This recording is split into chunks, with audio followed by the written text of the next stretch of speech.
थाद'नाय गैयै जुब जुब अखा हानायजों जालांनाय दैबानाजों गामि लोमनाय दालां बायनाय दैमा खुरखावनाय गरा गिसिखानायफोरखौ नायना फोसाबनो लादों इउपिपिएल दोलोआ।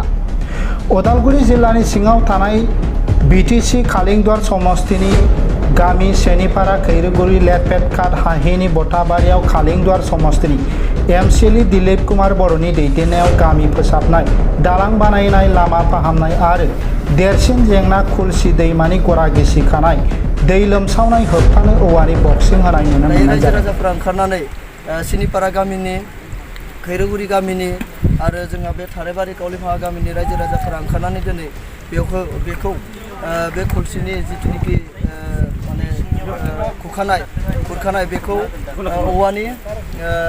औवाजों प्रटेक्सन होनो दिनै रायजो-राजा गासैबो ओंखारदों आरो बेवहाय जोङो दिनै नायनो फैदों। आंबो पुरुन्दिया भिसिडिसि चेयारमेन हिसाबै आरो बे हाबाफारिखौ सामलायो पुरुन्दिया भिसिडिसिनि मासिगिरि अलंबार कसारी, रतनपुर भिसिडिसिनि मासिगिरि भुमिधर बर', खालिंदुवार ब्लक कमिटि इउपिपिएलनि गाहाय नेहाथारि मृणाल कसारी आरो खालिंदुवार बियाबनि टिसिएलसिसिनि मासिगिरि बुद्धिराम बर' बिथांमोना। नुनो मोननाय जायोदि फारियै दैबानाजों खहा जानाय सेनिपारा खैरोगुरि लामानि बायनाय दालां फोसाबनाय, पानिफुटा आरो खातवालपारा गामिनि बानाजों बायलांनाय बक्स कालभाराव हा खोनाय, सेनिपारा खैरोगुरि थाराइबारि झारनि बस्ति गामिनि राजाफोरा ज' जाजाय ओंखारनानै खामानि मावो आरो लोगोसे रायजो-राजाफोरनो नांगौ बायदि मदद होदों।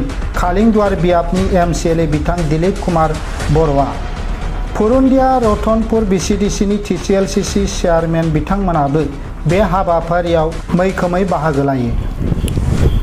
मेरामति खालामनो थाखाय रायजोफोरा लोगो ओंखारदों। बेवहाय बिथांमोना औवा लाबोदों, सेखा खदाल गासैबो लाबोजोबनानै बिथांमोना बानायदों। जिखिनि बेबस्था बेयाव खालामनाय जादों। जोंनिफ्रायबो जिखिनि सहयोग जोंनि राजनितिक हान्जा इउपिपिएलनिफ्रायबो जिखिनि सहयोग खालामदों आरो इयुनावबो जोङो बिदिनो खालामगोन आरो खोथा होदों जे बेयाव मोनसे सरकारि आसनि जोङो थाबैनो मोनसे प्रसेस खालामनानै जों बेवहाय खालामनायनि मोनसे बेबस्था जों बिदि खालामनाय जाबाय आरो बेयो थाबैनो जागोन।